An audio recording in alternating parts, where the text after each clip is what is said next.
Woo! Good afternoon, friends.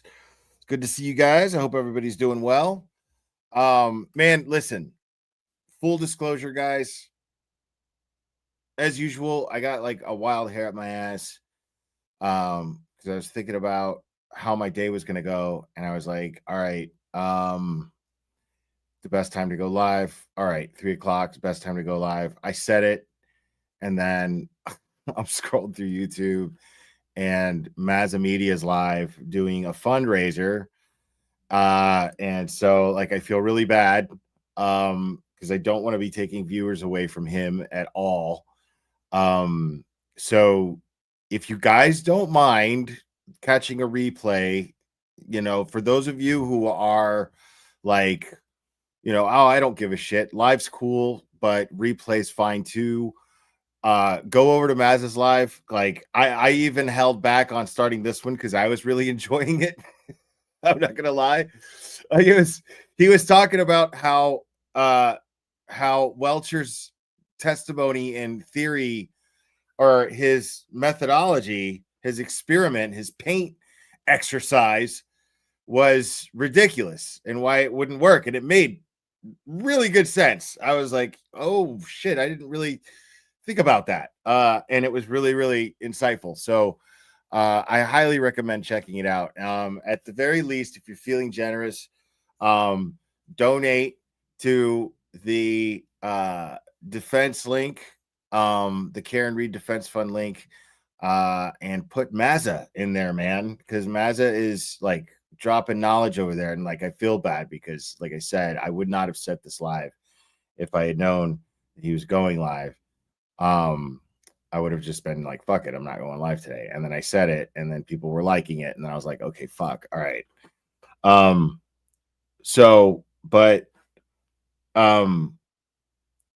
What's up, Scott Messerschmidt? It's good to see you. So the reason why I really wanted to do this live, though, is there's a lot of like disagreement going on within the Free Karen Reed community as to and a lot of criticism as to the defense seemingly not calling Proctor up. I should have had this queued up, but it's not going to be hard to queue it up because it was like right at the end. But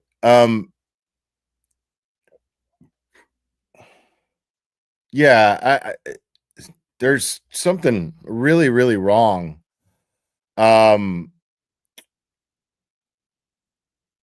I wouldn't say wrong, but I'd say there's a lot of room for discussion. Because I don't think anybody's actually wrong here. That's the reason why I wanted to talk about this. And if I remember to, I'll open up the phone lines later. And we can discuss it verbally one-on-one with certain callers, whoever gets through. But I gotta say that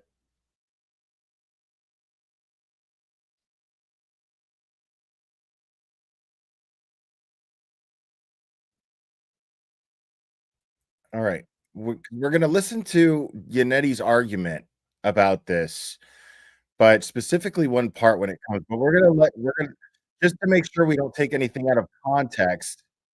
I want to hear the whole thing, and I'll play it at regular speed. We won't speed it up like we did yesterday.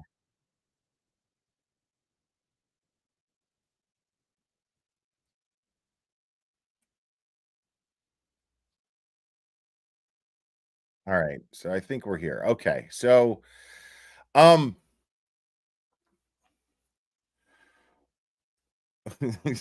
should discuss black light load displacement Bukaki Judd the Chud analysis. What's up, Ovi? It's good to see you. So yeah, and a lot of us were, and it's interesting because we're all very passionate about this issue. Even though some of us disagree. And I gotta say, I gotta point out, This is one of those things, man. Like, this is one of those examples where you see the difference between a rational side and an irrational side, because we can discuss this and still be cool and disagree. But here's the thing is, I'm not dead set on my opinion on this. I formed kind of an opinion, but it's not a solid opinion. You know what I mean? I'm pretty solid on having not formed a solid opinion yet, but I'm definitely leaning towards the defense on this one right now. But I'll explain as we go on. Again, I told you this is going to be more of a thinking out loud stream, and then I'll take calls. Because this is about those of us in the community discussing something that we may fundamentally disagree on, but it merits discussion. So I I figured this would be a good thing to do.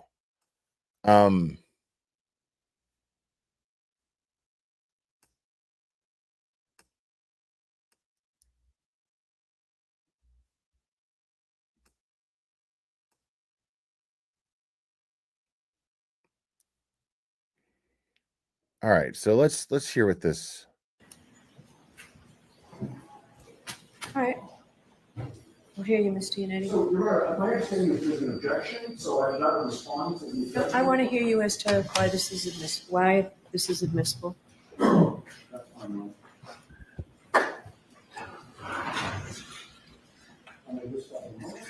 See, I still, that doesn't sit well with me, but I understand that. I mean, I don't know, man. I feel like it's weird that she put it like that. Like, we need to see, let me hear why you think this is admissible. Instead of, if there's an objection to it, then let the Commonwealth argue their objection. Because at this point, all it is just new evidence or new witnesses.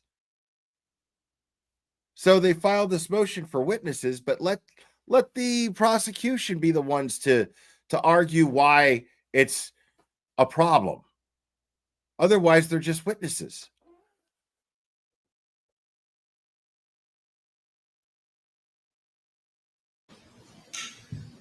But then again, they are presenting new witnesses in the middle of a trial. So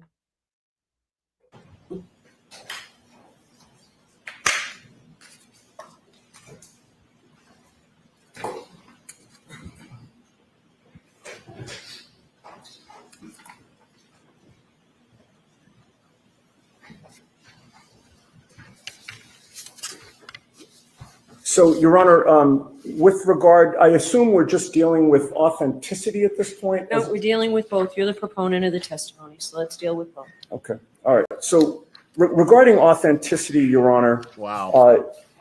There are several ways that are either independent or connected with each other by which or through which a party can authenticate text messages. The majority of the case law out there are defendants having appealed judges' decisions to admit text messages offered by the Commonwealth, and the majority of the case law. Okay, so if I understand this correctly, all right, sorry. If I understand this correctly, I read this motion. So what it seems like is, no,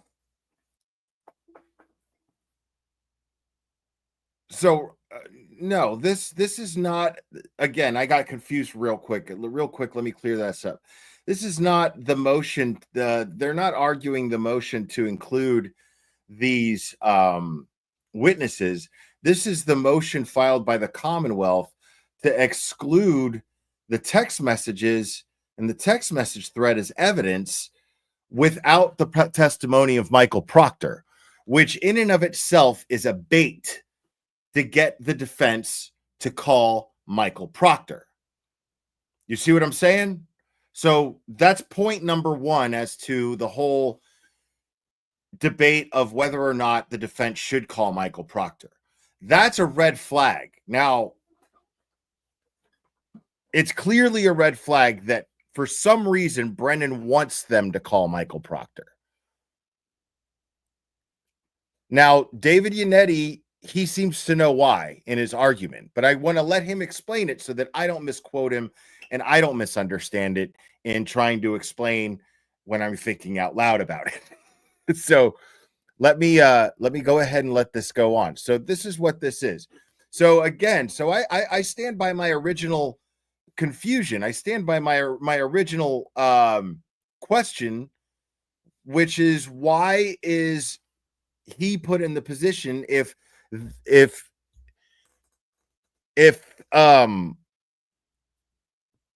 this is Brennan's objection, then why isn't he arguing the objection?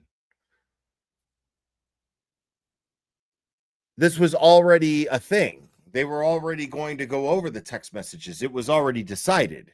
So now Brennan is objecting to it unless they call Michael Proctor up.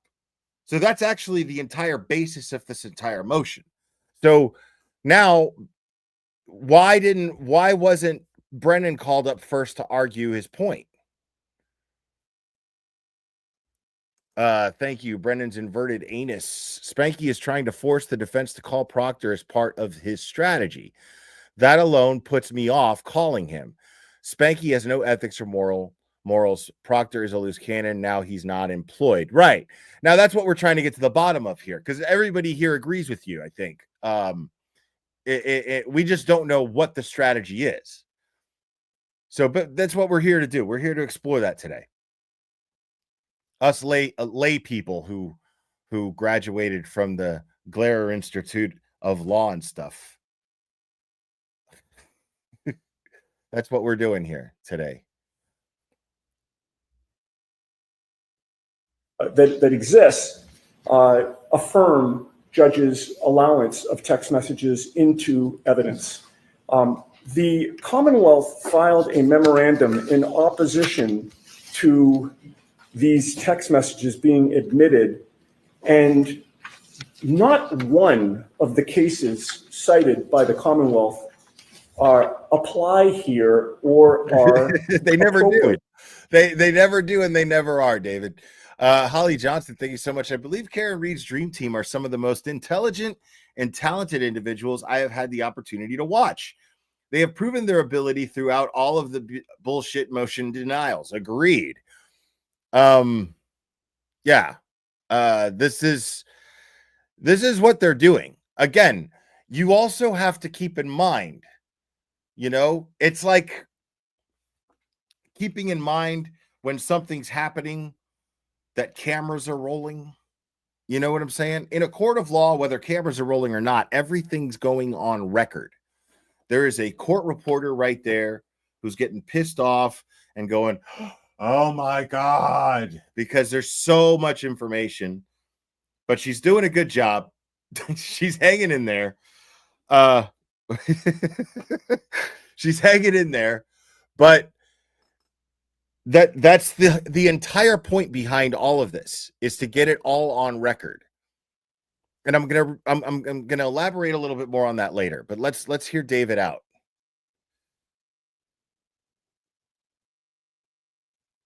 Oh, my boy Microdots is in here. What's up, homie? Imagine getting the summons to testify as Proctor's friend. That's a bad day, right? And you got to be on TV and shit. Damn, dude.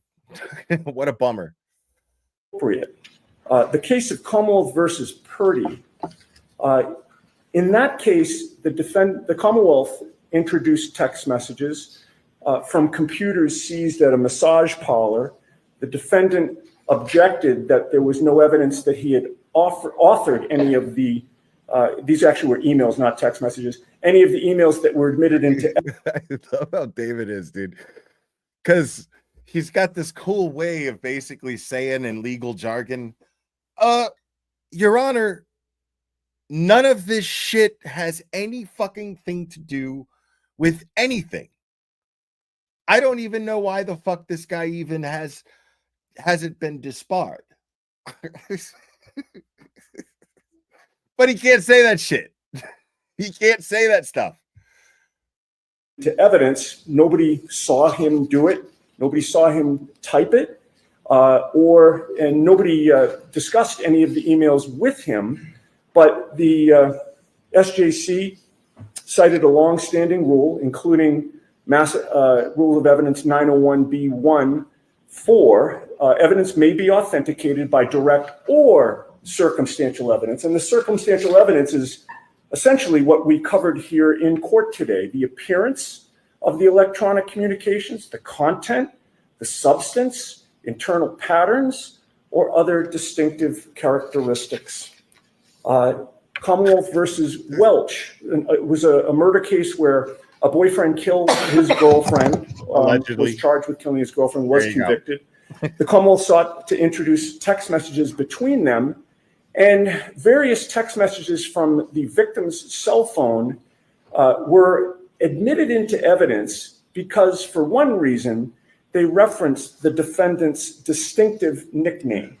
And in this case, we have a text chain with 3 nicknames. It's totally a scam, and that's going to be part of where I go, because this is where it's interesting. Me and a couple of people were disagreeing fundamentally. Well, but we weren't, though, which was kind of weird.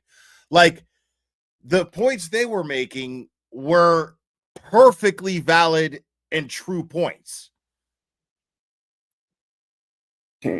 All of whom the witness recognized as being his friends.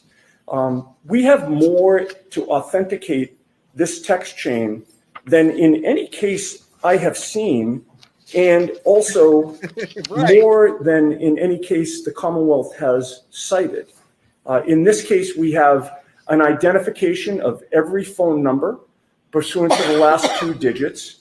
We have an identification of Michael Proctor's message relating to the contents. We have evidence of the witness's cell phone requiring a passcode, meaning that in order for his phone to be active in this chain, he would have had to have Listen, Glare. In hindsight, if they brought up the damn black-soled shoe, this case would have been thrown out to the curb with the shoe. And I have to fucking agree, bro. Okay? I have to agree.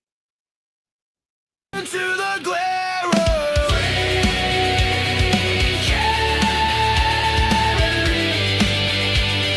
the Commonwealth's national case.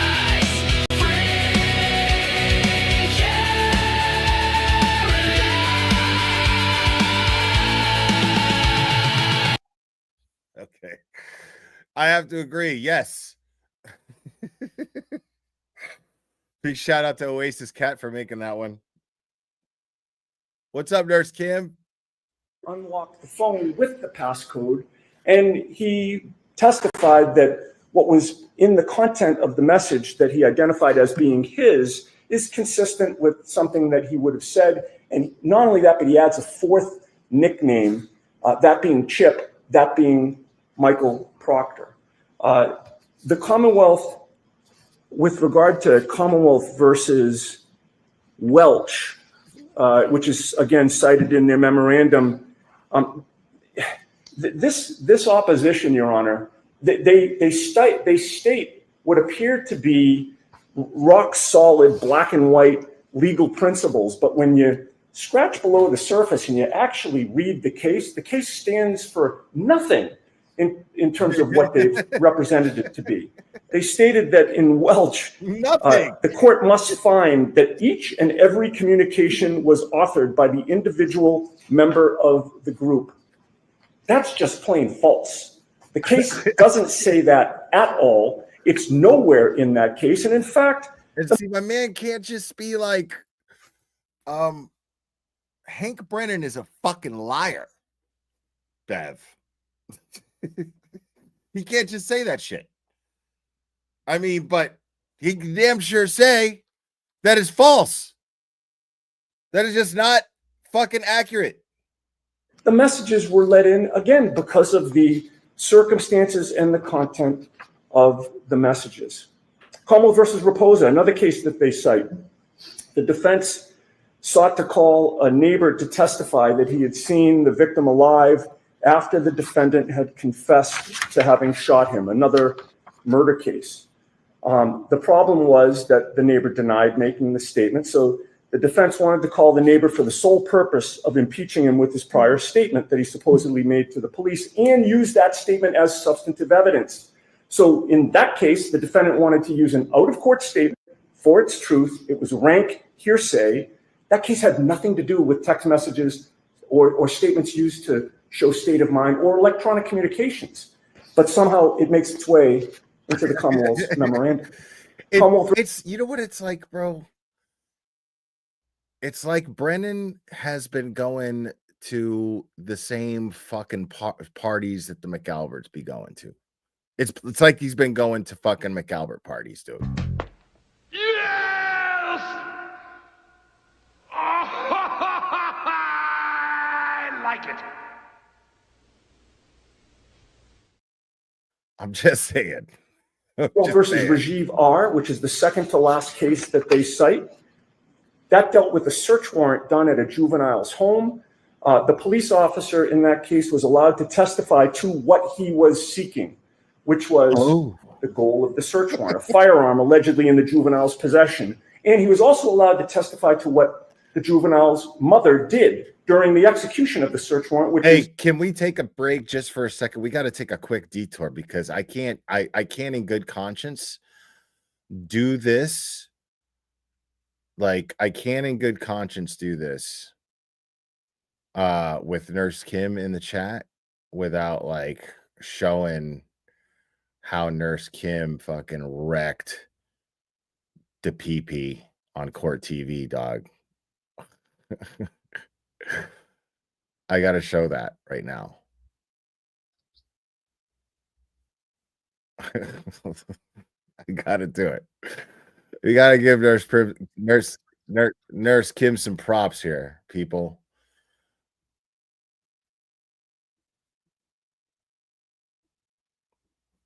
We're just taking a quick. We're taking we're taking a quick word from our sponsors, folks. Pointed out was that were the 36 steps, Kim. I've always been confused by the 36 steps. Like, where's he going?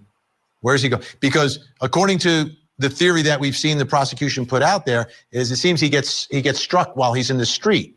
So if he gets out of the now, listen to Vinny's question. It's very specific. Like, where's he going? Where him? I've always been confused by the 36 steps. Where's he like, going in the 36 steps, Kim? Kim, where's he going? 36 steps. Where's he going? Where's he going? Because according to the theory that we've seen the prosecution put out there, is it seems he gets struck while he's in the street. So if he gets out of the car and he's in the street when he gets struck, was it 18 steps one way and then 18 steps back? What I'm trying to understand that. Do you have an understanding of the 36 steps? Well, to my understanding, Vinny, I do believe that Officer John O'Keefe got out of the vehicle, and where he was placed is just where your camera is showing right now. The jury view had Karen Reed's Lexus vehicle at the side of the road. There was never a question if Karen was in the middle of the road, on the opposite side of the road. I mean, these are the Commonwealth's own witnesses. So, therefore, one would expect. That's an excellent point right there. Okay. That is an excellent fucking point.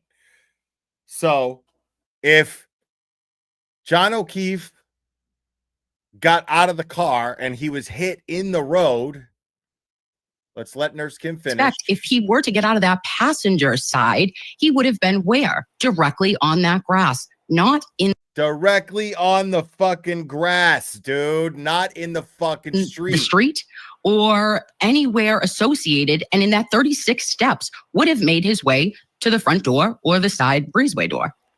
John DePietro, where'd he go? It's only logical. It's only logical to assume that he stepped out. She parked on the curb. He stepped out. He stepped out onto the grass and walked towards the fucking door, which calculates to 36 steps. between the curb and the door. Gee. Dude, like if that doesn't create enough doubt. Now, this is a perfect answer to a very simple question that Vinny just asked. Now, let's hear the PP. Where'd he go? 36 steps. I mean, it's unknown. You don't know how many he was making, but Vinny, I'm telling you, I mean, maybe the defense should call Kim to the stand to help them because they can't get him inside the house. And what has really stood out, I understand the whole element of the timeline, but according to the data, his cell phone stopped moving after she backed up. In this trial, in this courtroom, everything is taking place outside at the flagpole. John DePietro, Road Patrol Live. Check it out. That's someone with nothing else on his mind but to control a narrative, not to pay attention to facts, to absolutely deflect from them, and just try to control a narrative with bullshit talk, with talk that goes nowhere. I mean, to sit there and be like, everything starts and ends at that flagpole. What do you mean, dude? What do you mean? Like he didn't bother to even talk about how there is a general area. Like a GPS does not pinpoint one specific spot. It pinpoints an area where that spot might be in. So, and the house is within that spot that the GPS picked him up. So he could have very easily been inside that house. Brennan's inverted anus. Thank you again. Also, Bev is a bullshit variable. They shouldn't have to worry about. Fuck knows how many I'll allow it she would give to Proctor and Spanky. She claimed Welcher had methodology. I didn't hear any. He didn't. He had the illusion of methodology, but methodology at least produces some sort of logical explanation as to why the methodology is being applied. And it wasn't at all. He had no explanation. You're not necessarily expected to produce a result, but you're supposed to produce enough information where you can form a sound scientific opinion based on a bunch of different facts collected, a bunch of information that's been collected and explored. And he just failed to do that. He never did it. He was like, we bought a Lexus. We put paint on it, grease paint, so it doesn't dry. I stood next to it. I let it hit me at 2 miles per hour. I got paint on me. That's not that doesn't do anything. It just shows you were out there doing shit. But you never explained what you were trying to. That doesn't fucking convince anybody that you're a professional accident reconstructionist, that this is what you do. Let's see. And Welcher was unable to determine where Karen's car was on the road, Officer O'Keefe's body mechanics, or how other trigger wasn't found or rapid braking after the rapid acceleration. Right. Like, and then Brennan, even on his cross-examination of God, I can never pronounce the guy's name with the G, the expert for, data daddy that you ladies like to call him. Anyway, on Brennan's cross on him, he like makes this point. He like buries himself. He goes, so you don't even know. It's possible that could have come from the infotainment system or from John's phone. We don't even know, do we? This guy was all over the fucking place. all over the fucking place. There was absolutely nothing. There was a whole lot of just the way David Yannetti explained it.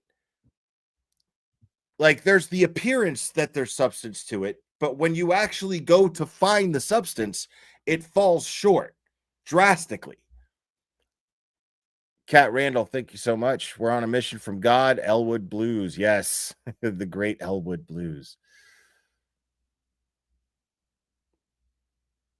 Yeah, so Nurse Kim fucking owned the BP. We love it.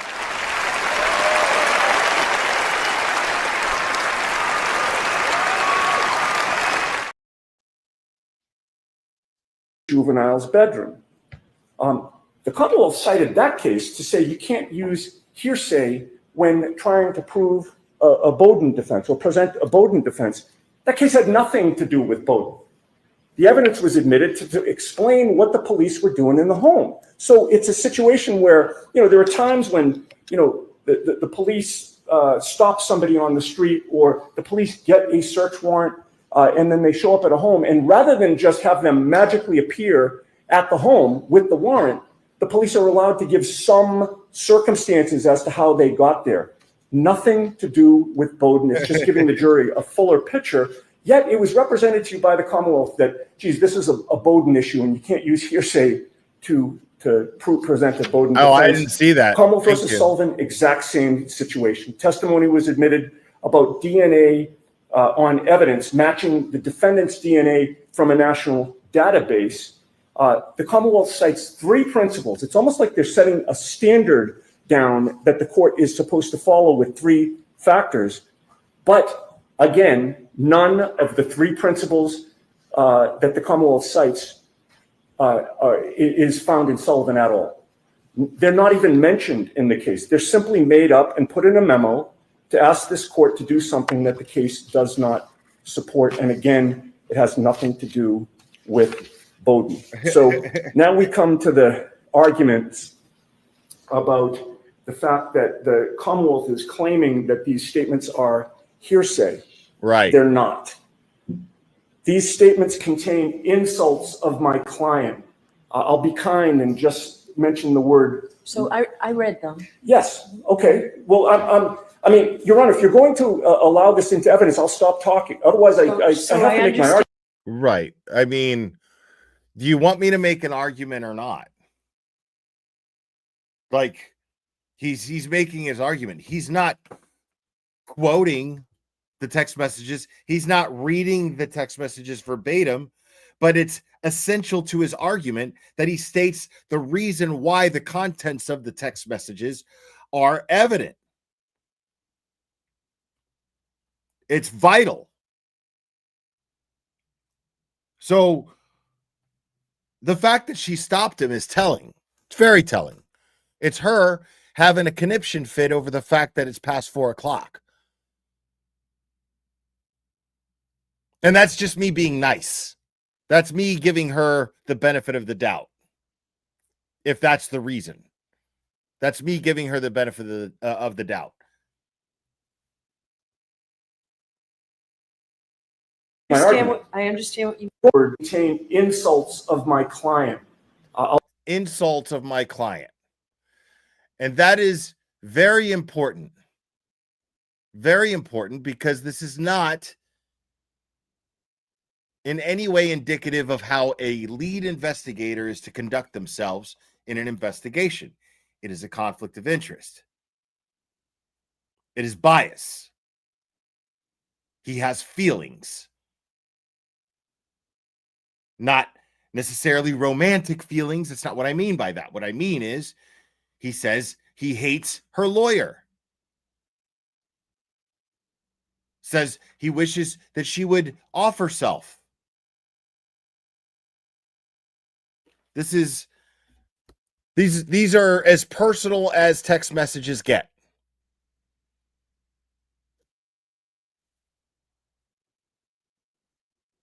I'll be kind and just mention the word. So I read them. Yes, okay. Well, I mean, Your Honor, if you're going to allow this into evidence, I'll stop talking. Otherwise, I have to make my argument. I understand what you mean by insults.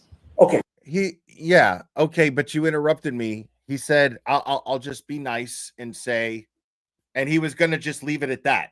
Whatever his next word was going to be, he was going to leave it at that. And she stopped him. Why? And then she's trying to justify it. And he's like, dude, like, if you want me to fucking, if you're just going to let the evidence in, then cool. There's no reason for me to argue, is there? Like, what are we doing here past 4 o'clock? Okay. So I won't even mention them then. The Commonwealth is essentially arguing that we're offering these text messages to show that the insults were true. That's a silly argument. Obviously, we're not. Hearsay has 3 components. These are all statements out of court. None of them are offered for the truth of the matter asserted. This is a great deal. And don't worry, I haven't veered off of the point that we're here for. I just want to hear this entire argument because I want to make sure that the topic that we're here to discuss, none of it is taken, none of our arguments that we make, none of the points that we make, I don't want to say arguments, but none of the points that any of us are to make are based on a lack of context. None of them. Even the statement when Michael Proctor says that the homeowner's not going to catch any grief because he's a Boston cop. We don't know if that's true or not true. It's offered to show that Michael Proctor believes it's true. He's the lead investigator in the case. He has input into the case. That's very, very important too. It's not, see, this is Hank Brennan's little sleight of hand trick that he likes to pull. That's what Hank Brennan is. He's a sleight of hand artist. I've pointed this out before, and Yannetti's not falling for it. Yannetti's like, no, dude. You're sitting here and you're trying to make this out to be hearsay because it's a question of, oh my God, they're accusing Proctor of this and that and this and that. No. It's not a question of whether the text messages, the contents of the text messages are true. It's whether or not the text messages, whether or not it's true that he sent the text messages and what was his frame of mind in doing so. That is what's relevant here. What's relevant is that he was the lead investigator in an investigation and he had an emotional bias towards the subject of that investigation. And with that, along with all of the evidence or lack thereof, depending on which perspective you want to look at it, all of the exculpatory evidence or the lack of evidence presented by the prosecution, all of that stuff, this makes all of it admissible. One hand washes the other. All of these things are signs as to why all of these things should be admissible. Because it shows that this guy was doing whatever he could to prosecute Karen Reed. Nobody's saying that it was for the reasons to protect the McAlberts just yet. Nobody's saying that. They're just saying he hated her. And the text messages prove it. That's it. You can decide who's investigated or not investigated. At least that's our argument. Holly Johnson, thank you so much. If only life was as simple as Pepe's brain. Listen, everyone, if everyone believes any of the BS the McAlberts and the Commonwealth are trying to feed them, there is simply no help for them. I have to agree with you on that. Thank you, Holly Johnson. Appreciate it. What's up, Dita? It's all consistent with our defense. It's offered to show his state of mind. Everything that he says is offered to show his state of mind and to show his bias. He, as the lead investigator, his bias in what he does or doesn't do. And in fact, Mr. Brennan said a sidebar earlier when we started this conversation that Bowden deals with what was done or what was not done. We're entitled to explore what was not done and not done, and we're entitled to explore why. Right. We have evidence of why. We have Michael Proctor's words about why he did or didn't interview people separately, why he waited, for instance, a year and a half. Perfect. All of these things that he's about to name are reasons. All of these things they show that those text messages give reason why these things that he's naming happened or didn't happen. They provide motive for this lack of an investigation on Michael Proctor's part. Have to interview a plow driver who was out there on January 29th, why he treated some people with kid gloves and other people with brass knuckles. He's stating it in these text messages. She's going to go down for this. We're going to pin it on the girl. We're going to make sure that there are some serious charges. See, that's what I wish. Now, maybe there's a legal reason for this, but when he says we're going to pin it on the girl, I don't think, unless I'm mistaken, I don't think that there's actually a quote from Michael Proctor saying we're going to pin it on the girl. I feel like that's what do you call it? The Mandela effect, or sort of like the Mandela effect. So when David Yannetti says things like, or Alan Jackson says something to Bev, not the jury, but to Bev, and they say, we're going to pin it on the girl, that comes off to Bev and gives her validation for when she's justifying in her mind, these are shithead fucking high profile defense attorneys and they're just putting on a show here. And now that gives her grace to be able to go, okay, yeah, see, I don't need all the hyperbole, all your hyperbole. I don't need all that. That's gives her grace to be able to do that. You see what I'm saying? I don't think it was necessary. If they just stick to the quotes, because the quotes are bad enough, there's no need to dress it up. You know what I mean? That's the only thing I'd be critical about this argument.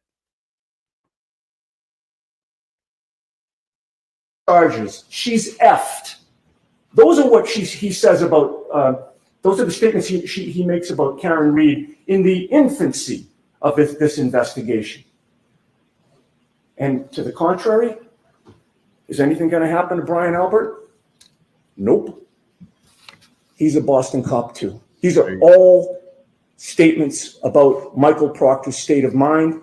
The prosecutor and I have been over the statements. I realize he's objecting to the admission of these statements. I don't think he has a legal argument that passes muster to do that, but should the court allow them in, we're agreed on everything except for 3 entries. You know, Liz, I hope so. Thank you, by the way. I hope so. I really do.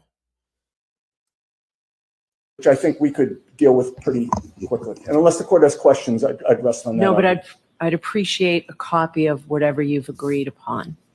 Okay. So it's been a long day for staff, so I don't need to sit here and go through each one. Just get me a copy of what you've agreed to. Okay. So this is the only marked copy. I'm happy to hand it to the court. And you can take care of it and email it in. And see, she talks to him like a child. She talks to the people on this defense team like they're small children. Incredibly condescending, incredibly belittling. You know, you don't need to hand it to me. Just email it. Like, dude, you're standing right there. Like, there's no reason. Now, you're supposed to ask permission to approach the judge. May I approach, Your Honor? You're supposed to do that. At least I'm gathering that from literally every fucking dramatization and every fucking real trial I've ever watched that they always say, "May I approach, Your Honor?" I'm assuming you have to ask permission, but there's no real reason at this point why she would say no. Otherwise, just to flex her shit. You know what I mean? That's how I'm taking that. Just to flex her shit. There's no real reason. So why email it to me? Why do I have to email it to you when I can just hand it to you? It's right here. You're going to need a printout for it here anyway. It's going to be sitting right there on the bench at some point after I hand it to you. So if I email it to you, you're either going to print it out and it's going to end up on the desk, or you can just keep the fucking copy I'm trying to hand to you from across the room. Like, there's no reason for that. And those are the little things that I catch, man. Those are the little fucking things I catch, because I'm just like, dude, I see you, lady. You know? We'll do that. Thank you, All right. Ron. So, Mr. Brennan, I'd like to And hear. they got to just do that every time. That shit fucks up your spirit, bro. That shit fucks up your spirit. Every time she does something that is just completely and totally fucking shitty, they got to go, "Of course, Your Honor. Thank you very much." That's it. That's all they can do. "Of course, Your Honor." And she loves it. And they know she loves it. And it makes them even more mad that they know that she loves it. You know what I mean? Like, it's they're only human. They're only human. It's like, who wouldn't be completely and totally aggravated by that?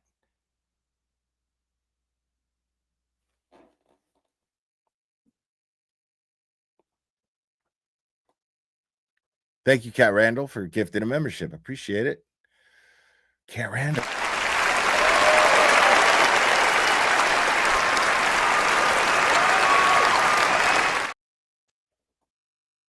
Yeah, this is crazy. Hear you on admissibility. I haven't decided admissibility, and I'll hear you on authentication.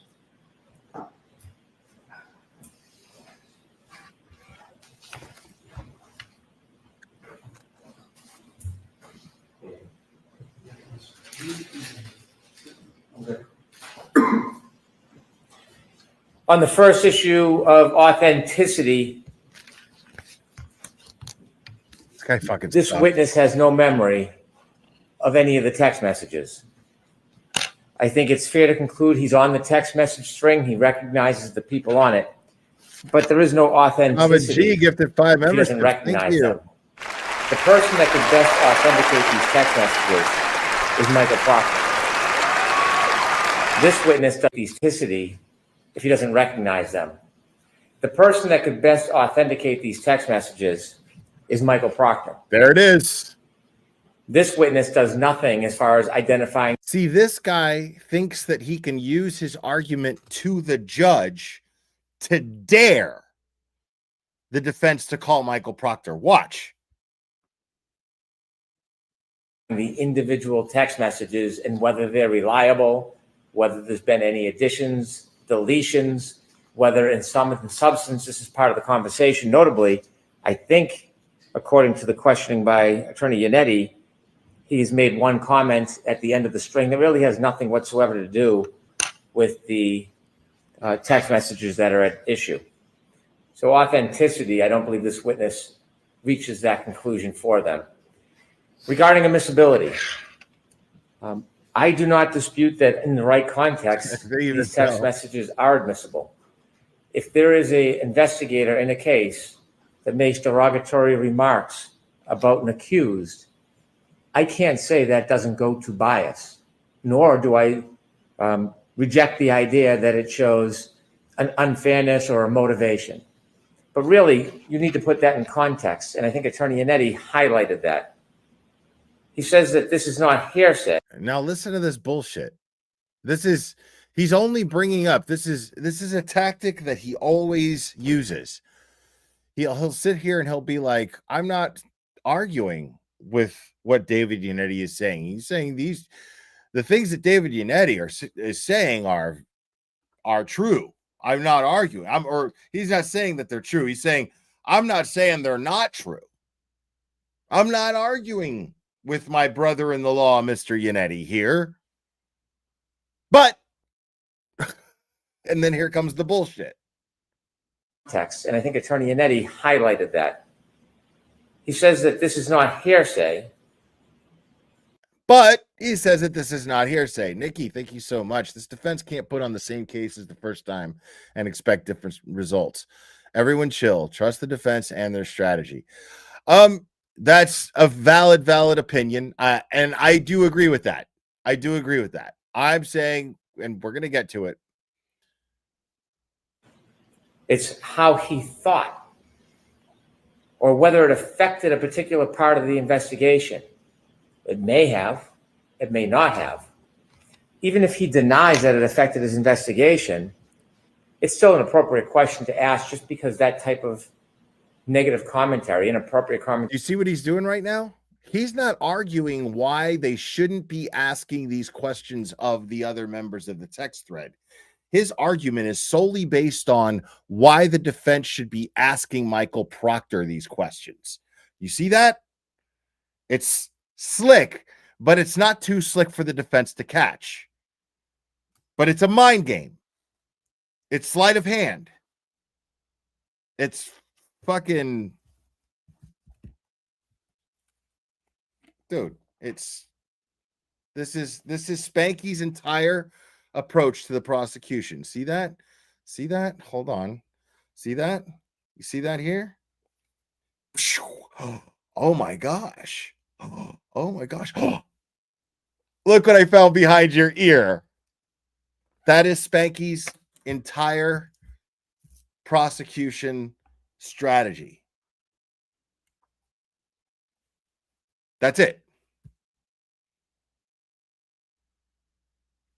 So what he's saying here is he's not arguing. At no point do you hear him, at least not yet. No point so far has he argued why those texts and those people should not testify. His argument is why Michael Proctor should testify. That is a huge red flag. Commentary was made. But to explore the state of mind and put it in context, you need to ask the person that you're accusing of having the bias. Because perhaps it did affect the bias. Perhaps the person was very biased and made decisions based on that animus.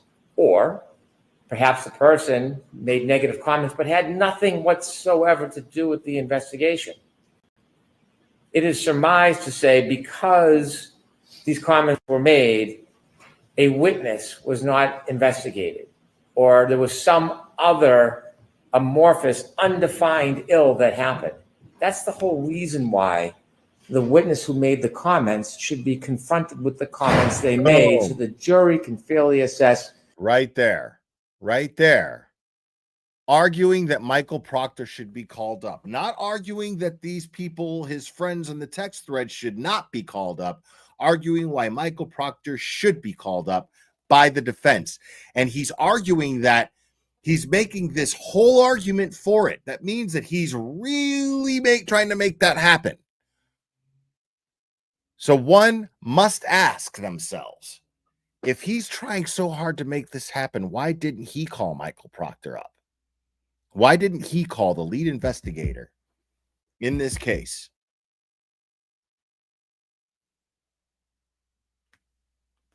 One has to ask that.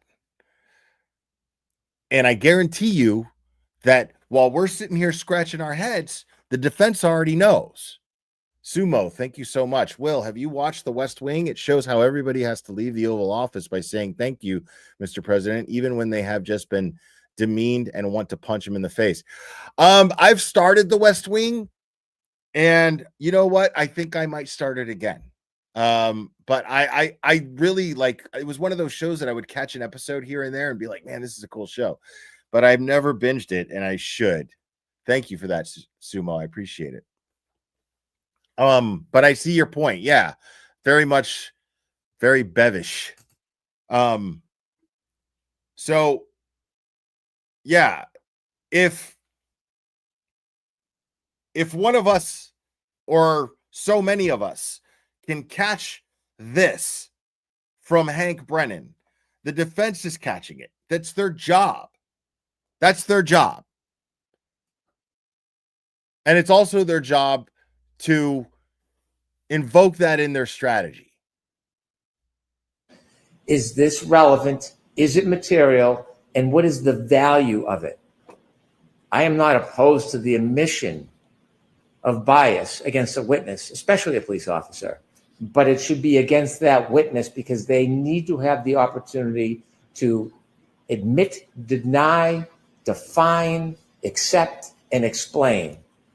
See, he's baiting,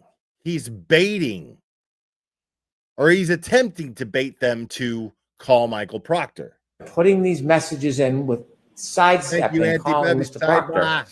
They are trying to gain the advantage of putting information in front of the jury that has no context, suggesting it has a value that has not been defined, and then, as Mr. Yannetti just did, making an argument that because the comment was merely made, that therefore there was a consequence, and specify a consequence where there's no factual basis to conclude. Because he made a derogatory comment, he didn't investigate or speak to a plow driver for a year and a half. That defeats the purpose of defining the value for which this is being admitted. I do have some issue that it's really not under the context of Bowden, because this doesn't have to do with the adequacy of a police investigation. It has to do with bias. And that purely is the state of mind of the person who made the comment. I would not get in the way of confronting the witness about their bias if they were called to the stand. Now, what's interesting about Hank Brennan's argument to the judge here is that he's admitting to the judge that Michael Proctor had bias. He's pushing it. He's admitting grounds for this case to be dismissed is what it sounds like to me.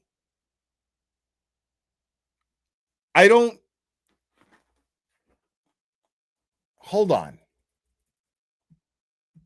He didn't investigate or speak to a plow driver for a year and a half. That defeats the purpose of defining the value for which this is being admitted. I do have some issue that it's really not under the context of Bowden, because this doesn't have to do with the adequacy of a police investigation. It has to do with bias. Watch. And that purely is the state of mind of the person who made the comment. That is purely the state of mind of the person who made the comment. Purely the state of mind of the person who made the comment, and the person who made the comment is Michael Proctor, the lead investigator in the Karen Reed investigation into the murder of Boston police officer John O'Keefe. Am I fucking crazy? Or is this guy right now admitting to the judge that the Commonwealth knows that Michael Proctor had bias against Karen Reed?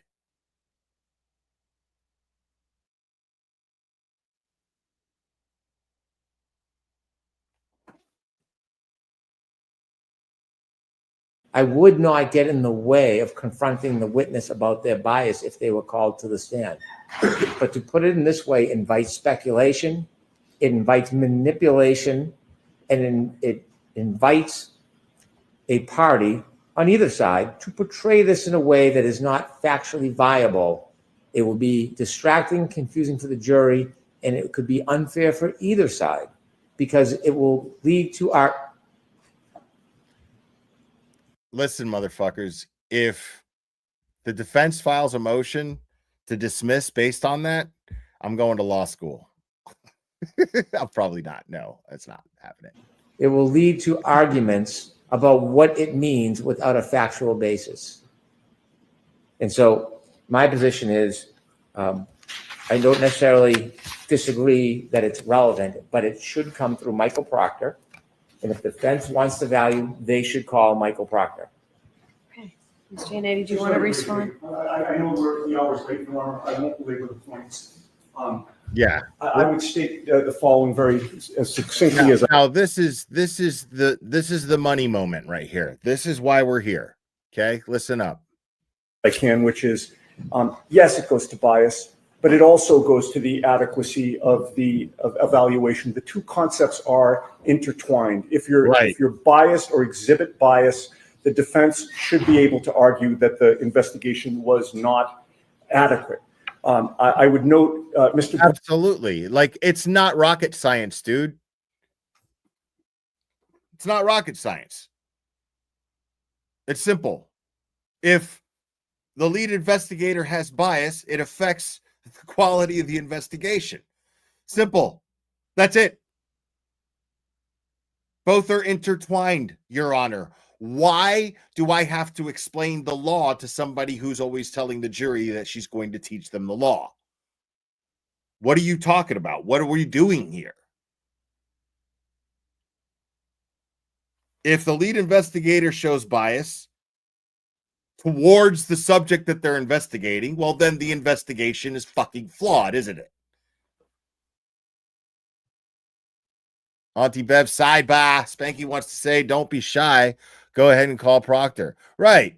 That means that he's got something going, and we're going to get into that.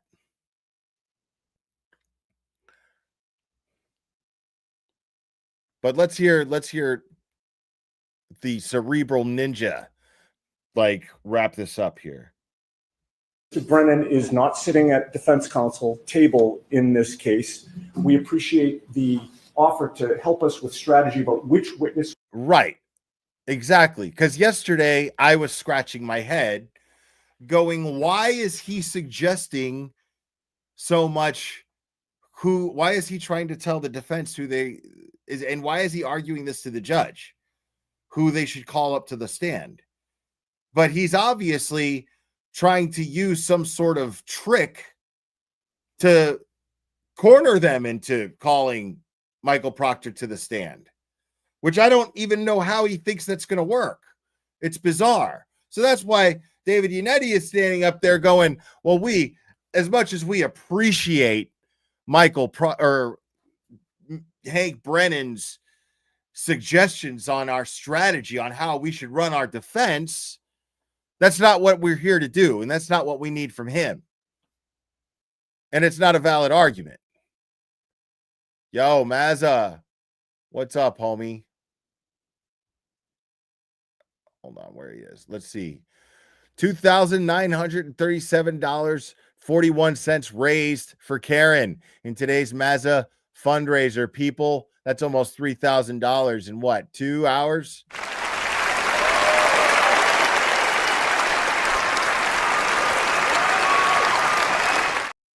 It's fucking amazing, dude. Thank you, Mazza, for everything you do, buddy. You're amazing, dude. This we should call, but that's solely the province of the defense to determine which witness we want to use to authenticate and admit text messages. That's our choice. And right, it's our decision. Brennan is trying to manipulate the judge and say, yeah, if you want to get to the answers of this, you just call Proctor up. He's the source of it. He's trying to get the judge to torpedo Karen Reed's defense again.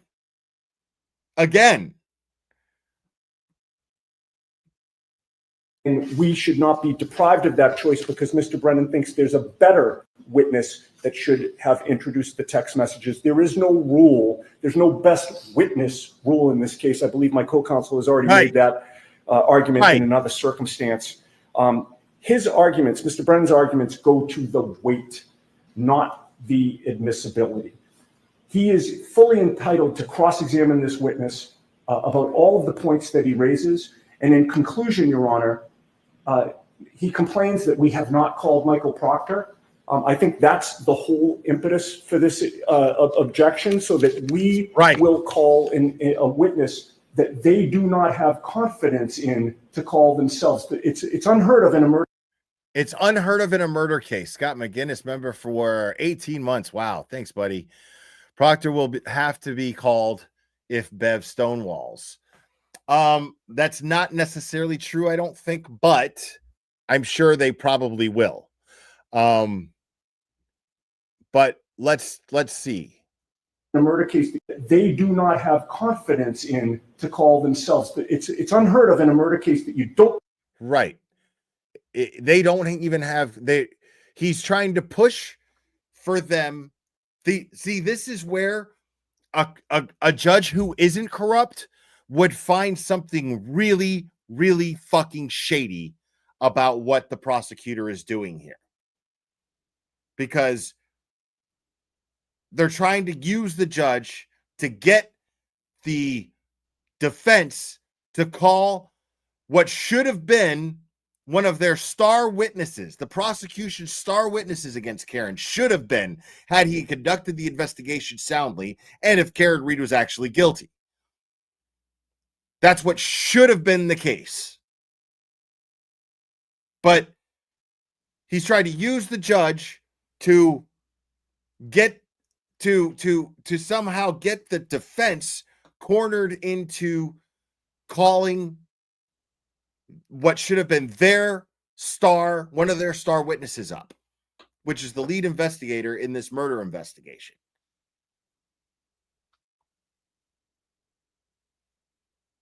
Someone who, for whatever reason, the prosecution didn't have enough confidence in to call up themselves.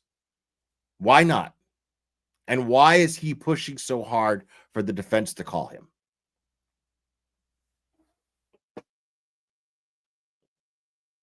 Don't call the lead investigator, but that's what's happened in this case. We should not be forced to call Michael Proctor so that Mr. Brennan can then cross-examine him and lead him through basically his entire closing argument. He is entitled to call Mr. Proctor in rebuttal. He has every right to call Mr. Proctor again. I would rest on that. Thank you. Okay. And Right. And that way,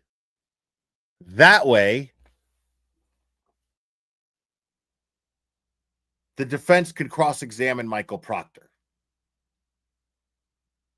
So now I don't know the basis. Here's the thing, is my argument, I don't really have that much of an argument other than to back up what David Yannetti is saying here in theory.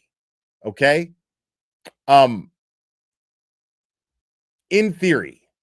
Because what he's saying is we don't want to put him in a position to where we give him he knows exactly what balls we're playing with here, and whatever cards we're playing with here, it's a better analogy, and give him this opportunity to lead him with questions and cross.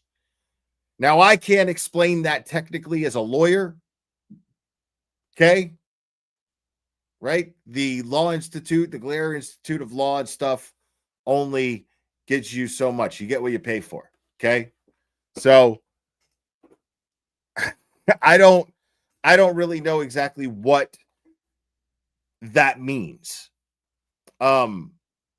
Legally speaking. That's a question for somebody who is an attorney. Now,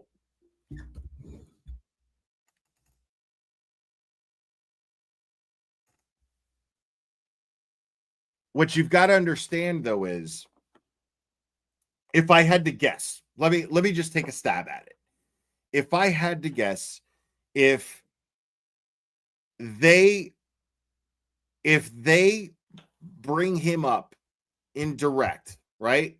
Since they're not going to call him up, that means since they sorry, I'm having a brain fart. Sorry, give me 1 second. So my brain will catch up with me in a second here. So if the defense, if the prosecution had called Michael Proctor up, right? They were going to ask him questions about the investigation, this, and this, and this, and they would be forced to ask questions that make Michael Proctor look like he conducted the investigation soundly as best as they possibly could. And then, of course, with everything that's out in the open, the defense would be able to cross and confront him with everything, including those text messages, all of the lack of chain of custody, all of the lack of witness statements, all of the lack of taking any notes or recording or memorializing anything, everything, right? That cross-examination would take days, right? So now, but if the defense calls him up, they're going to go over all of those things. And Hank is going to know what all of those things are. And the only way to have avoided that, the only way to have avoided Michael Proctor looking like a dirty cop in any way, shape, or form is if they called him up, the prosecution called him up on direct, right? And had a chance to get in front of everything. But there's so much shit. There's no way to do a direct line of questioning because Lally, basically his line of questioning to Proctor last time seemed like he was more in defense of him than he was showing evidence that proves that Karen Reed was guilty. Is everybody with me so far? I know I'm kind of jumping all over the place. Am I making sense to everybody? I hope I am. So if the prosecution were to call Hank Brennan or Michael Proctor, excuse me, if the prosecution were to call Michael Proctor to the stand, the only strategy that they would have a prayer with is to get in front of the stuff that the defense is going to call him out on in cross, right? That is a bad look for the lead investigator. That's a way, way, way bad look. But if he has an opportunity to defend himself against the defense direct line of questioning, making it seem like they're attacking a lead investigator, and then Michael Proctor gets to sit there and play victim and go, I lost everything, and I've done this and I've done that and I've done this on the up and up, and there's a better chance of him looking good in front of the jury. Now, there's no way to make him look good, but there's a better chance of making him look better in front of the jury during cross-examination from the defense's attacks and line of questioning than there is the prosecution or the defense. Yeah, the prosecution's direct after the defense's cross. Excuse me. Sorry. Everybody got that? Everybody with me? Because it made sense to me in my head.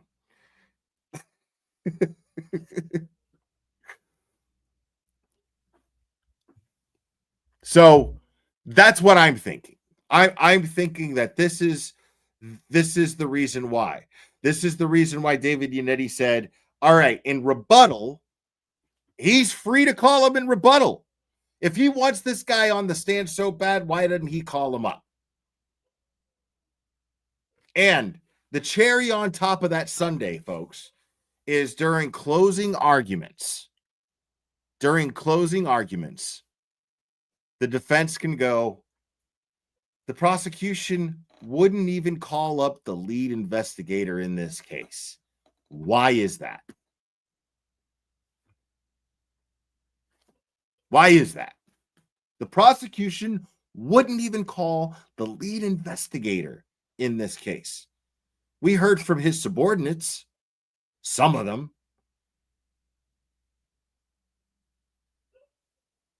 What does the prosecution have to hide? The prosecution, what does the prosecution have to hide by not calling the lead investigator? The lead investigator who has a connection to the owner of the house where Boston police officer John O'Keefe ended up dead. The lead investigator who has ties to the Canton Police Department through the owners of that house as well. And there's an ATF agent who has an office at the Canton Police Department who had issues with John O'Keefe over a woman, the defendant, my client. I mean, all of these things. So when it comes down to it, it's not that it makes, because here's the thing, and I hate to say this because I don't want to label everyone like this, but I know that I believe that there's a lot of people out there, and I'm not saying, and specifically not the people who I actually, I don't want to even say debate. We discussed it. But the people that I was discussing this with on X, right? The way that I see it is you know, not including them, but a lot of people who are just going, they need to call Proctor, they need to call Proctor, are people who are just obsessed with the fact that Proctor having to sit up there and answer for his shit is just going to make for good TV. That's what it is for a lot of these people. And they don't even realize it, you know? But you've got to really try to think of things in terms of what is going to get Karen Read acquitted, not just like, you know, split charges, none of that bullshit, not a mistrial, fucking acquitted. What's going to get Karen Read acquitted of these charges since she is factually innocent of this crime, since her vehicle never made any contact with John O'Keefe other than him getting in and out of it? And what's going to get Boston police officer John O'Keefe justice? What are the best chances of doing these things? These are the things that we need to keep in mind. And you have to keep in mind that all of these things are going to go on record. They already have Michael Proctor on record. You also got to take that into consideration. They already have Michael Proctor on record admitting. What this does, if the prosecutor or if the defense puts him in a chair in a court of law in this second trial, what they're doing is giving him an opportunity to clean up the mess he made from the first trial. We don't want that. Nobody wants that. We got what we needed out of him. That's on record. You see what I'm saying? Like, we got him sitting on the stand and admitting wrongdoing, saying I shouldn't have done that. That was unprofessional, blah, blah, blah, blah, blah, blah, blah. What Hank Brennan is a fucking snake and a liar. And what he'll do is he will prep Michael Proctor to look like a hero and a victim. That is what he will do. And the defense knows this. People aren't thinking about that. People are thinking, well, all it's going to do is the history's just going to repeat itself. No, history's not repeating itself. I was just texting with another creator just before this stream started that we're going to do something we haven't done in a long time. We just haven't set it up yet. But this person reached out to me and said, hey, we haven't done something in a while. Let's do something. I said, fuck yeah, let's do it. And this person was like, yo, this is fucking crazy. Like, are you believing this shit? And I'm like, well, you know, to be fair, we kind of expected it. And then this person was like, yeah, but Brennan's fucking evil, dude. And I was like, yeah, but remember, this is what he was hired to do. This is what he was hired to do.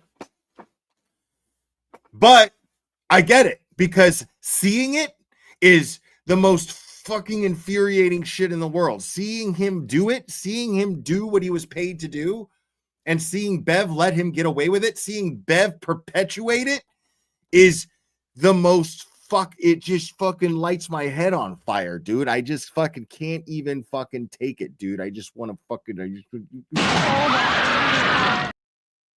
I can't take it. Drives me crazy. It drives me crazy. So I get it.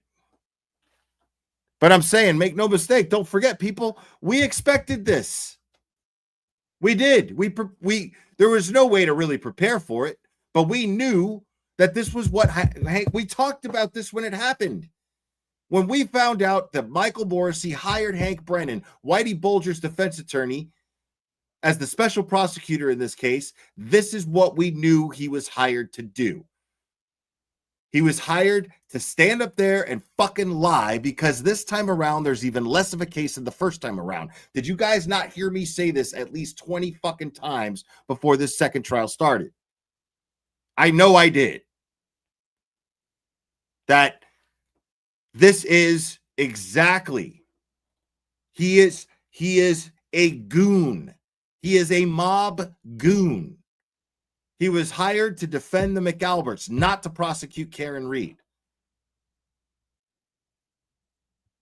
And in his efforts to prosecute Karen Read, he was going to have to lie, and lie a lot, and play dirty.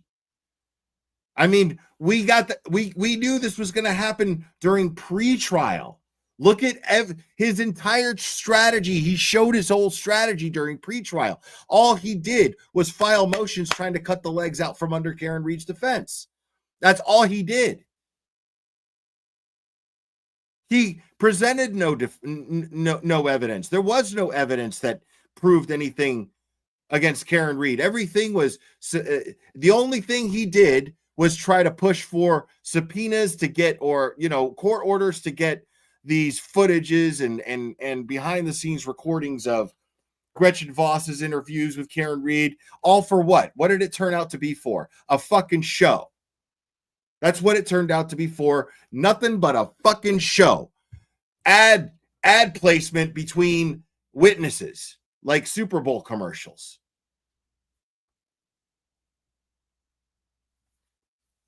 He has no case. We knew this. We knew that this was exactly what was going to be his strategy. It's just appalling to see it, is all it is. It's fucking appalling. It makes you so mad. But what's making you so mad is not so much that it's Brennan doing it, it's that Bev's allowing it. At least that's me. I don't mean to speak for you guys. But that's definitely me. What's making me mad is Brennan for sure, but I expected Brennan to be Brennan. I should have expected Bev to be Bev.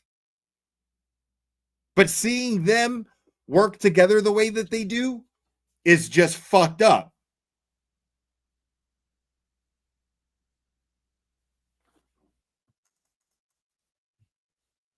So that's where I'm at as far as why they're not calling Proctor to the stand.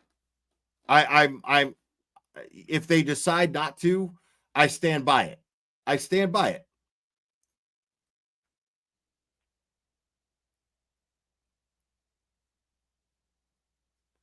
Because don't get me wrong, would I like to see Michael Proctor answer for all that shit? Sure. But we already saw him do it. It already happened.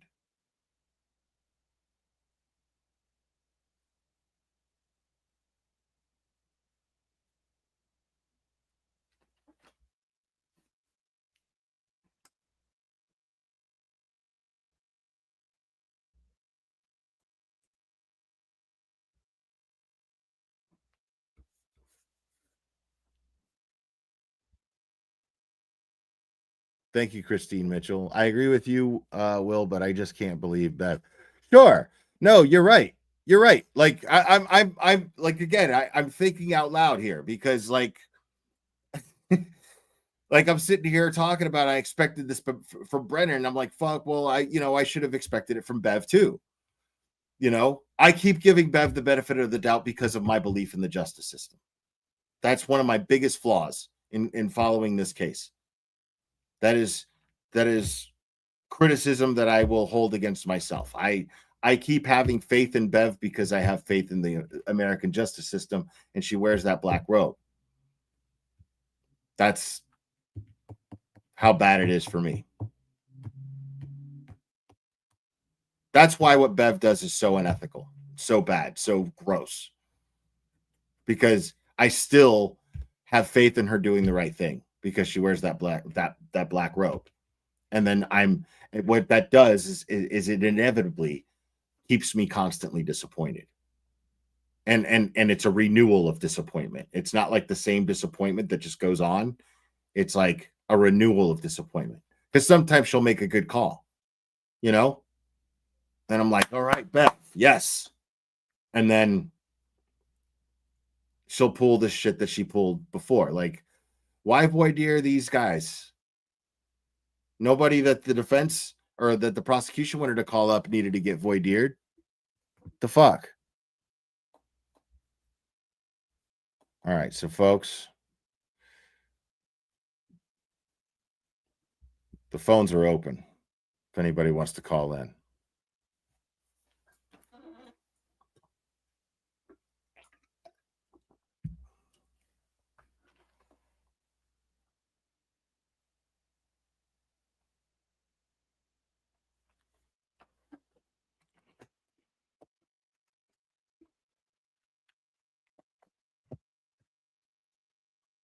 Listen, man, I'm not a lawyer. I'm not saying, all I'm saying is what I believe. Like, I'm trying to understand Karen Reed's defense. I think I understand it, and that's my position at the moment. That's all. I'm not trying to say that I know better than Betterow or Lawyer You Know. I would never do that. I respect both of their opinions very much. Call from Liz. Oh my God, hold on. To accept. Call from Usually. Oh man, I hung up on Liz by to accident. accept. Hi, you're on. Who am I speaking with? Hey, Blair, how you doing? I feel so bad. I accidentally hung up on Liz and took your call, and I didn't mean to do that. I'm sorry, Liz. Oh, you want me to hang up and call back? No, because somebody else is going to try to get through. Maybe Liz can get through again. Oh, yeah. We What? had that discussion a few weeks ago when I was talking about the sneakers in the store. You were the one who was talking about the different DNA profiles because your theory was that the sneaker was new and it left male DNA from the store, from shoppers, potential shoppers. Right. Got it. Remember. So my input on Proctor today is, and I've been stating this claim for a minute. The fact of the matter is, the defense sees how, okay, we all know how cross-examination works.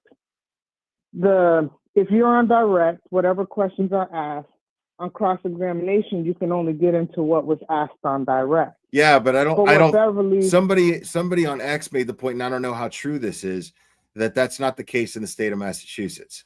That as long as it's been brought up into evidence, it can be discussed. As long as it's been established that it can be discussed, it can be brought up in cross. And that's been the case. Otherwise, right. A lot of the stuff that we know about this case and about the McAlberts, we wouldn't even know about unless Turtle Boy was the one to just tell us. You know what I mean? Because he found it out. But they validated it during cross. You see what I'm saying? Right. So what I'm saying is, but when it goes from direct to cross and back to I guess you would say redirect, when it goes back to redirect, he totally goes out the scope of what happened on direct and cross. That's where the line is drawn. It's right there. So he's only supposed to redirect off of what happened across. But Bev allows him to do whatever the hell he wants to do. Oh, I see what you're saying. And so therefore, at that point, he's laying more stuff down that was never brought up, and that stuff should be sustained. But you know her, Right. Yeah. No, you're right. So, and I think that's where the problem is with the defense calling Proctor, because they know that whether it's been established or not, she's going to allow Hank to do whatever the hell he wants to do. What's up, Brian Hale? Is it worth the risk? Right. That's the whole thing. Is it's not. They're like I said. They're looking at the grand scheme of things here. They're looking in terms of not only just getting Karen completely acquitted, but the best chance of getting John O'Keefe justice in the future. You know, right. But in this case, it's more about getting Karen Reed acquitted. Right. Now, do I want to see it? Absolutely. Do I want to see Jackson put on a show and everything? Absolutely. But at the end of the day, knowing everything you've seen up to this point, knowing everything you know corrupt has happened, is it worth the risk? Right. And that's what you have to ask yourself. Right. They have to take into account what they're dealing with, right. which is Bev, right. and which is, Brennan. They have to take into account that there is corruption going on here, and they have You're just not dealing with the work around it at this point. Right. Yep. They have to work around it. There's always a way. This is what makes them such great lawyers. Like that they're still winning legit when they're getting cheated on, Like, and see, I think what Hank was banking on was, oh well, if I don't call him, the defense is going to call him, and then what did the defense do? They put their heads together, right? And they're like, okay, well, we'll get him in through the people who are on the text message. It's only going to be good if the judge allows it. Now, should she allow it? She's supposed to, because it's not hearsay. So she's supposed to allow it, but does she do what's right? Absolutely not. So if she Never. does right, then I think Hank will then have to have no choice but to call him on rebuttal. But if she does what she's been doing and she's corrupt, then this is a whole different ballgame. They're going to have to, Right. I don't reassess think the situation. I don't think that the the defense loses an acquittal by not calling Michael Proctor. That's where I'm at. I just don't. Right. I don't see them losing out, because that stuff is already that's a thing.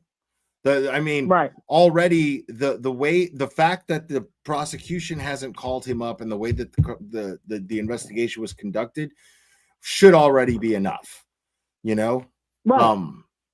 So yeah, I agree with you. I think that they're probably just playing it safe, and they're still in good standing to get a full acquittal. And I think they also are going to, at this point, see how everything is assessed. And if it's not as great as they want it to be, then at that point, they won't have anything to lose by calling him.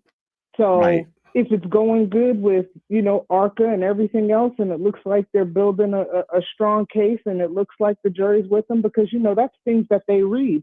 So at that point, I think it's going to be at that time, if it's already looking good for them, they feel like they have the jury on their side, then why take the risk? So I think at this point, they're just finding ways of trying to get it in without calling him to make him look like, quote unquote, what everybody's saying, the boogeyman. Right. And if it looks like it's not working out for him, then believe me, they're going to take their chance and put him up there. Sure. So, but also, I think it's going to. Also, another perspective, another way of looking at it is they might just be playing the same game Brendan's playing and saying, you know what, Right. no matter what, you're going to have to call him on rebuttal. Because, right. Again, Hank can't escape the fact that the jury is going to know that he avoided calling Michael Proctor, the lead investigator, up to testify. Right. That's there's no escaping that from the jury. The jury's going to know that the prosecution, for some reason, avoided having the lead investigator up there, and somehow he's going to have to explain that. Now that forces either the jury to never see the lead investigator because the prosecution didn't call him, not because the defense didn't call him, because it's not the jury's place to ask why didn't the defense call the lead investigator. It's the jury's place to ask why did the prosecution call the lead investigator, right? So that puts Brennan in a position to where he has to just eat that big dick, or he's gonna have to call him on rebuttal, and then leave him open to cross-examination by the defense. Right. And so, how did you feel about the defense's first witness? Oh, I liked him, man. I liked him a lot. He conducted himself very, very well. Brennan was just attacking him. He had nothing to do but attack him, and in his attacks, he shit all over himself. Like he poked doubt holes all over his own case. Absolutely. And then the final thing that Jackson said was garbage in, garbage out. And you can't. that was a good way to sit down, because that's exactly what it was. He lost. He had some really good points he made, and he lost it all trying to be argumentative or this big wig or whatever, and it was a disaster in the end. But I'm glad for him. I'm glad. I can't stand him, and if I could literally, I do not like that man at all. Yeah, no. I'm only here for the truth of Karen. I'm here for justice. I'm gonna give everything they need, and look what he's doing. Yeah. No, that's what he does. But I'm not gonna. He blankets. I'm not gonna hold you up anymore after this. All right. Well, it was really nice talking to you. Thanks for calling. Yeah, no problem. All right. Talk to you later. Bye-bye. All right. Bye. Call from Holly.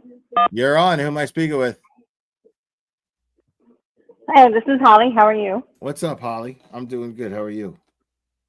I'm doing good. I can't help but say that all of this is by design. Sure. Think about it. It has to be. So you got Too many him coincidences. arguing about ARCA, and she lets them through, and then next thing you know, he's got his people that suddenly have a new time frame. They purposely didn't put it in there the first time. They were trying to sandbag. Yeah, I mean that's been his whole thing. He's just been trying to sandbag the defense. Like that's it. I can see them all getting together, him and Bev and Morrissey, and all getting together and laughing and making jokes about interrupting the defense every time they're on a roll. Did you notice that with her? She'll look at her watch and like, oh, are you going to be much longer? Oh yeah, always. Yeah. She's totally rigging the game. Clearly, she's a dirty ref calling a bad game. Like, absolutely. I said this before, man. Like, they need Jackson needs to, metaphorically, legally speaking, throw a fucking football like Paul Crewe in The Longest Yard. Just throw a football at her nuts and fucking then do it again, and then be like, how about you start calling a fair game? Yeah. I mean, like, you gotta admire their patience to not just. I would just lose it if I were one of them. You'd have to throw me out of the courtroom.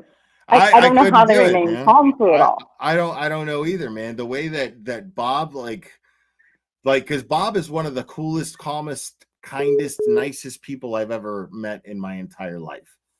And the way that the gaslighting, the collective gaslighting that took place between Welcher, Bev, and Brennan on him, like, to see him like become like he was subjected to it, and then as soon as he started to react, he caught himself, and he was like, as soon as he saw what was happening, he was like, okay, wait a second, I'm in control of this courtroom, not them. I got this, but it was clearly happening. It was clearly happening, and for it to get him to the point to where he almost blew up, is amazing, because, like I said, doesn't give that vibe off like he's even capable of it at all. Jackson does. Jackson does, but this dude doesn't, He's watching Alessi is amazing. Normally, I am very bored during anything to do with,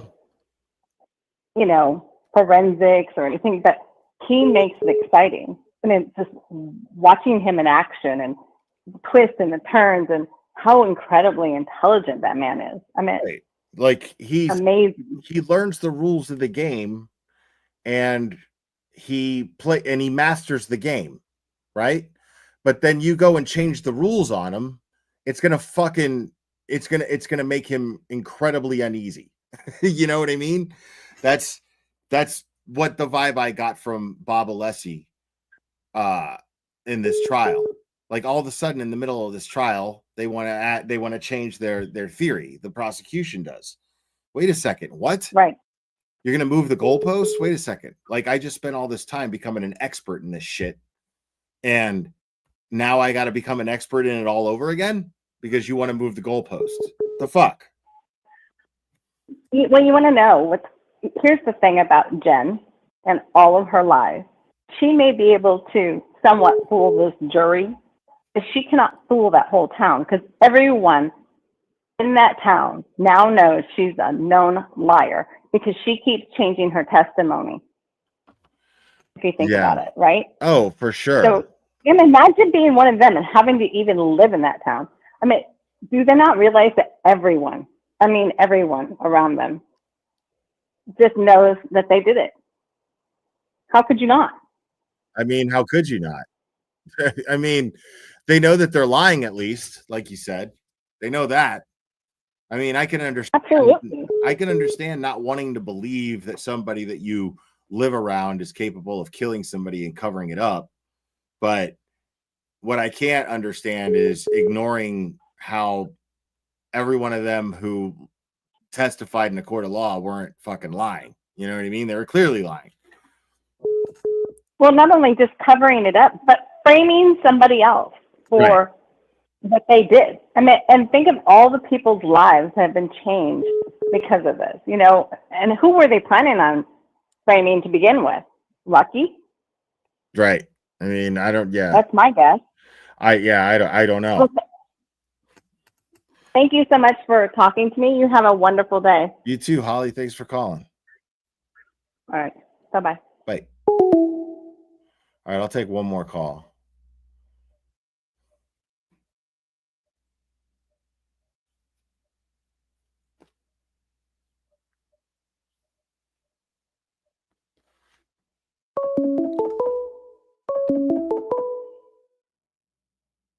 Call from Danny.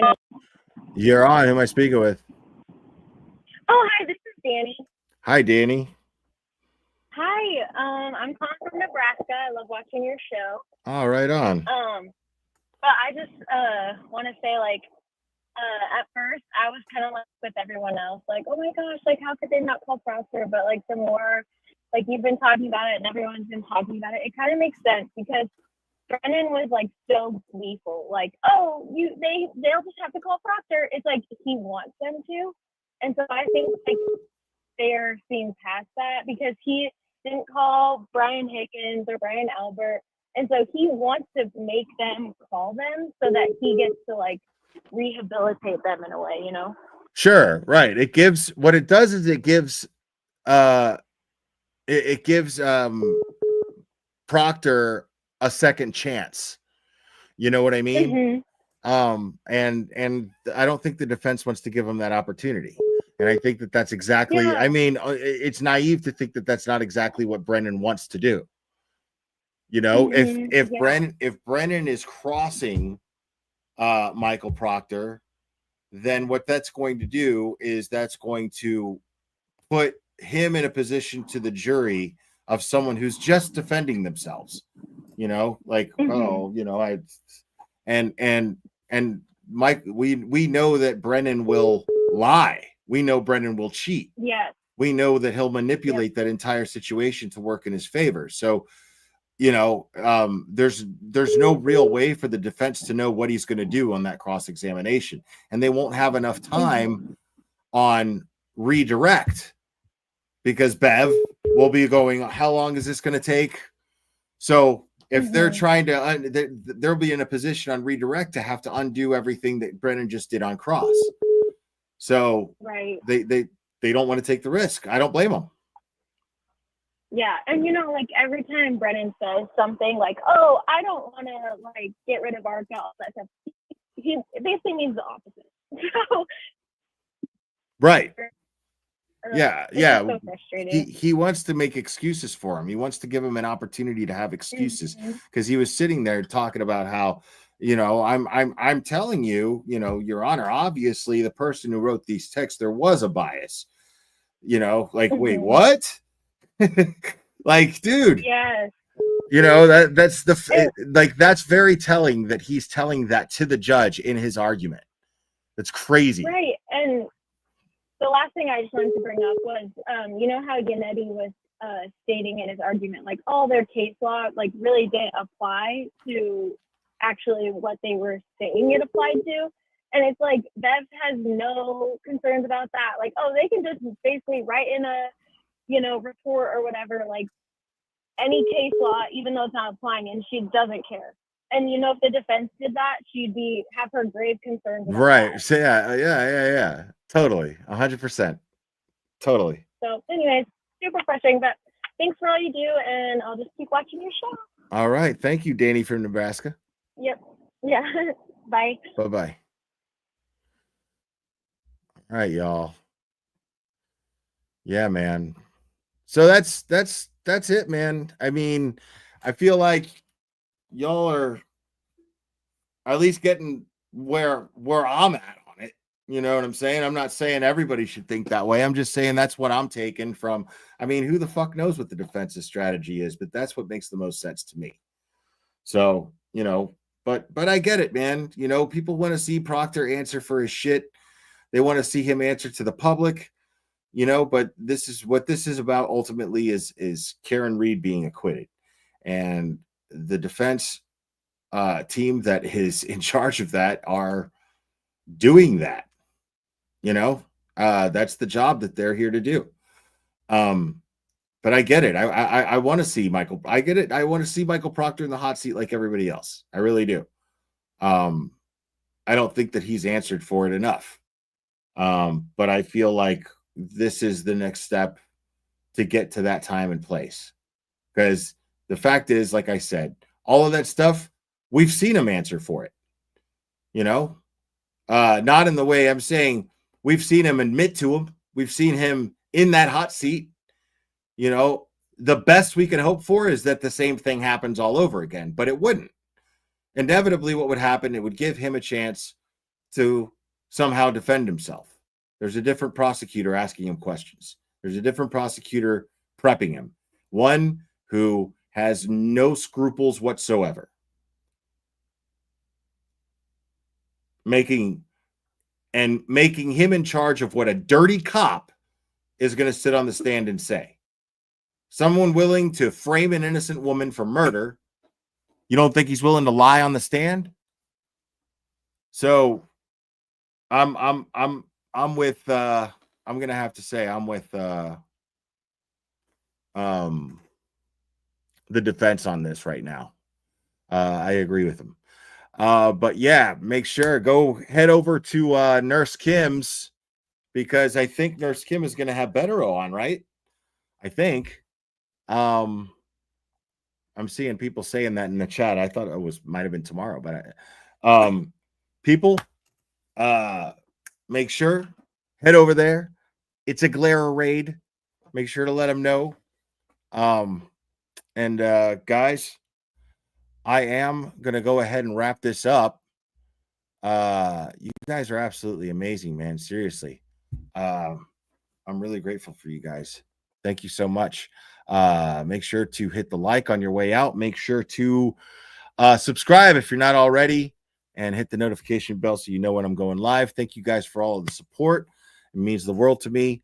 Thank you guys. Thank you guys. Thank you guys. I love you very much. And we will do this again very soon, my friends. Into the glare.